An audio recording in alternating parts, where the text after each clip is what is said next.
Hello दोस्तों, कैसे हैं आप सब। उम्मीद करते हैं कि सब बढ़िया होगा। दोस्तों, एक कहावत तो आपने सुनी होगी कि इस दुनिया में अगर ईश्वर है तो इसी दुनिया में राक्षस भी होते हैं। जी हाँ, जहाँ पॉजिटिव है वहीं नेगेटिव भी होता है। आज जो कहानी हम आपको दिखाने जा रहे हैं उसे देखने के बाद आपकी आंखें खुली की खुली रह जाएंगे। जी हाँ, घर में ऐसा बच्चा पैदा हुआ जिसे देखने के लिए हजारों की संख्या में लोग आए, लेकिन जो आए वो कभी भी इस बच्चे के चेहरे को भूल नहीं पाए। तो चलिए, क्या है और कहाँ का है पूरा मामला आपको दिखाते हैं। दोस्तों, आप बने रहिए हमारे साथ इस वीडियो के अंत तक। दोस्तों, जब भी किसी के घर में कोई नया बच्चा आता है, यानी कि कोई नया सदस्य आता है, तो उस घर का माहौल बहुत ही खुशनुमा होता है। ये आपने भी अपने घर में फील किया होगा और हमने भी देखा है। लेकिन आज हम आपको जहाँ की कहानी सुनाने जा रहे हैं वहाँ का मामला ही अलग है। ये कहानी है बिहार के गाँव के। गौर से सुनिएगा और अगर डर लगे तो पानी पी लीजिएगा। दोस्तों, इस घर में एक बच्चे ने जन्म लिया। आपको लग रहा होगा कि ये तो अच्छी बात है, बच्चे का जन्म लेना तो शुभ बात होती है। लेकिन यहाँ पर आप देखिए कि इस बच्चे की शक्ल कैसी लग रही है। जी हाँ, ये बताने के लिए काफी है कि ये बहुत ही अलग बच्चा है। दोस्तों, आज हम आपको इस बच्चे की कहानी बताने जा रहे हैं। आप देख सकते हैं कि ये बच्चा कितना अलग दिखता है। ये अभी से ही कितना बड़ा दिखने लगा है। इसके चेहरे को आप जरा ध्यान से देखिए। वाकई में ये बहुत ही डरावना दिख रहा है। लेकिन आपको बता दें कि इस बच्चे की मौत हो चुकी है। दोस्तों, जिस दिन ये बच्चा पैदा हुआ उसके 3 दिन बाद ही इस बच्चे की मौत हो गई। कहते हैं कि इस बच्चे को देखने के लिए हजारों की संख्या में लोग आते थे। सबको लगता था कि वाकई में ये बच्चा अलग ही दिखता है। दोस्तों, आसपास के गांव में ये बात फैल गई। इतना ही नहीं, सबने इस बच्चे को शैतान का बच्चा भी कहना शुरू कर दिया। वाकई में इस बच्चे को देखकर कोई भी डर जाएगा। लेकिन आप देखिए कि यहाँ पर कैसे ये बच्चा सबको देख रहा है। लेकिन कहानी की शुरुआत इस बच्चे के मरने के बाद शुरू हुई। दोस्तों, माना जाता है कि जब इस बच्चे की मौत हुई उसके बाद से इसने इस गाँव में तांडव मचाना शुरू कर दिया। जी हाँ, अमावस की रात इस बच्चे की मौत हुई और उसके बाद से इस शैतान के बच्चे ने सबको परेशान करना शुरू कर दिया। दोस्तों, कई सारे लोग आए इस बच्चे की आत्मा को शांत करने के लिए, लेकिन आज तक परिणाम अच्छा नहीं निकला। माना जाता है कि ये बच्चा आज भी कई जगहों पे आता है। जी हाँ, मरे हुए बच्चे की आत्मा यहाँ के स्थानीय लोगों ने कई बार देखी है। कहते हैं कि ये बच्चा मरने के बाद भी सबको परेशान कर रहा है। इस घर की महिला की बात सुने तो ये कहती हैं कि बच्चा कई बार इनके घर के अंदर आ जाता है और उसके बाद इन लोगों को परेशान करता है। इतना ही नहीं, ये महिला कहती है कि ये बच्चा कई बार इनका गला भी दबाने की कोशिश करता है। रात में जब पूरी दुनिया सोती है तभी इस बच्चे की आत्मा आकर घर के सारे सामान को फेंकने लगती है। वाकई में ये चीजें सुन के ही डर लगने लगता है। दोस्तों, आप यहाँ पर देख सकते हैं कि कैसे कुछ लोग इस बच्चे को ढूंढने के लिए निकले हैं। जी हाँ, यहाँ देखिए कि कैसे बच्चे के रोने की आवाज आ रही है। कहते हैं कि जब किसी बच्चे की रोने की आवाज आपको जंगल से आए तो संकेत अच्छे नहीं होते हैं। ये देखिए, इन्हें कुछ दिख रहा है।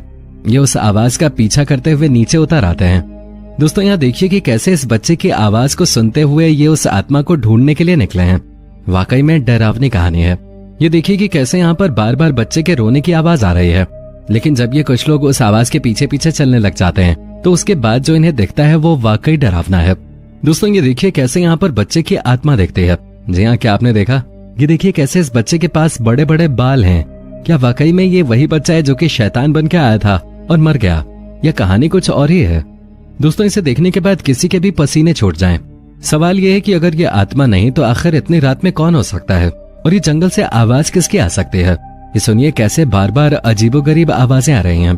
तभी तो गांव के लोग इस घर के आसपास भी नहीं आते, क्योंकि उन्हें समझ में आ गया है कि इस घर में सब कुछ सही नहीं है और यहाँ कुछ तो नेगेटिव शक्ति जरूर रहती है। वाकई में ये बताने के लिए काफी है कि यहाँ पर आत्मा का निवास है। यहाँ रहने वाली महिला कहती है कि इस घर में कुछ भी सेफ नहीं है। यहाँ रात को आए दिन कोई न कोई आता रहता है और चोरी भी हो जाती है। साथ ही इस बच्चे की आत्मा भी इन्हें बहुत ज्यादा परेशान करते हैं। दोस्तों, यही वजह है कि इस गांव के लोग बहुत डरे हुए हैं।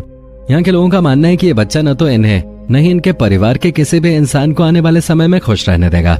कहा यहाँ तक जा रहा है कि ये बच्चा इतना खतरनाक है कि लोगों को डरा डरा कर ये जान ले लेता है। आप सोचिए कि अगर ये बात सच है तो वाकई में आज के जमाने में भी भूत एग्जिस्ट करते हैं। यहाँ जो भी हमने देखा है उसे देखने के बाद तो हम कह ही सकते हैं कि भाई आज हम सबके बीच कुछ ऐसी चीजें जरूर होती हैं जो कि नॉर्मल नहीं है। शायद इसी को भूत कहते हैं। ये जो महिला डरी हुई है, आपको क्या लगता है कि ये बस ऐसे ही हवा में बातें कर रही है? इनको देखकर वाकई में लगता है कि इन्होंने बहुत तकलीफें झेली हैं। ये बार बार कहते हैं कि मुझे भी इस घर को छोड़ के जाना है। जानते हैं क्यों? क्योंकि ये बहुत बुरी तरह से डर गए हैं। अगर ये डरी नहीं होती तो भला अपने घर को छोड़ने की बात कोई क्यों ही करता। लेकिन बड़ा सवाल ये है कि आखिर क्या वाकई में मरने के बाद आत्मा जिंदा रहती है? क्या वाकई में आत्मा आपको परेशान कर सकते हैं? आइए जानने की कोशिश करते हैं कि क्या वाकई में भूत होते हैं। डर या भय, इसका सामना हर इंसान करता है। क्या वाकई कोई चीज हमें डराना चाहती है या फिर मस्तिष्क भ्रम पैदा कर हमें असुरक्षित महसूस कराता है? असाधारण घटनाओं का वैज्ञानिक अध्ययन करने वाली पैरासाइकोलॉजी इसी डर का जवाब खोजने की कोशिश कर रही है। बकिंघमशायर न्यू यूनिवर्सिटी में मनोविज्ञान विभाग के प्रमुख डॉक्टर कायरन ओकीफ कहते हैं, पैरासाइकोलॉजी में मुख्य रूप से 3 प्रकार की रिसर्च शामिल है। पहला इलाका है विचित्र किस्म का आभास। इसमें टेलीपैथी, पहले से आभास होना या परोक्ष दर्शन जैसी चीजें आती हैं। दूसरा है मस्तिष्क के जरिए कोई काम करना, जैसे बिना छुए चम्मच को मोड़ देना। तीसरा है मृत्यु के बाद का संवाद, जैसे भूत प्रेत या आत्माओं से संवाद।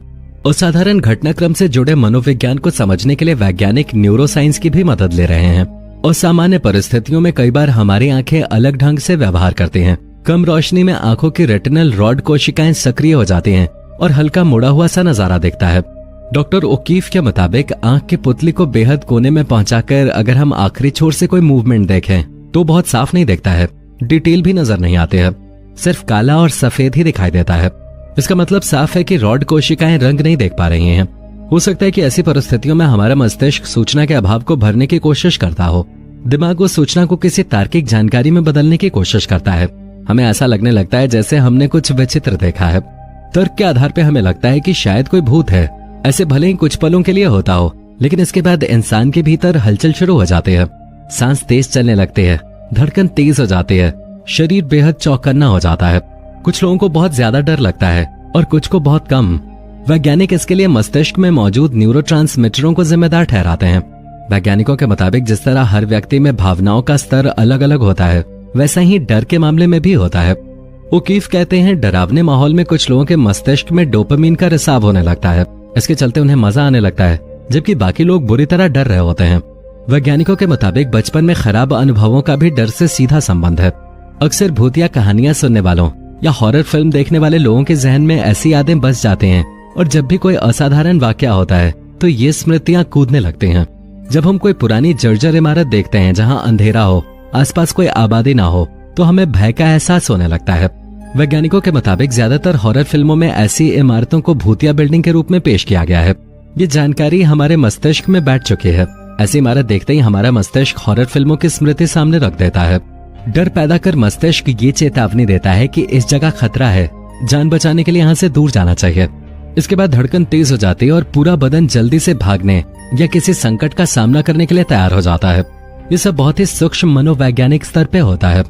उकीफ कहते हैं कि किसी शख्स से इतना भर कह दीजिए कि ये इमारत भूतिया है तो उसके भीतर एक अजीब सी भावना फैलने लगेगी। उसके बाद उस इमारत में जो कुछ भी सामान्य ढंग से घटेगा वो डरावना महसूस होने लगेगा। लेकिन क्या भूत होते हैं? इसके जवाब में ओकीफ कहते हैं कि कल्पना और भूतों पर विश्वास या विचित्र परिस्थितियां, इनके संयोग से ऐसा आभास होता है कि जैसे हमारे अलावा कोई और भी है, जबकि असल में कोई और होता ही नहीं है। लेकिन किसी चीज को बिना छुए उसमें हलचल कर देना या फिर पूर्वाभास या टेलीपैथी जैसे वाक्य अब भी साइंस को हैरान कर रहे हैं। ओकीफ जानते हैं कि मस्तिष्क की कुछ विलक्षण शक्तियां अब भी विज्ञान के दायरे से कोसों दूर हैं। दोस्तों, आपको ये वीडियो कैसी लगी आप हमें कमेंट करके जरूर बताइएगा। वीडियो को लाइक और चैनल को सब्सक्राइब भी जरूर कर लें।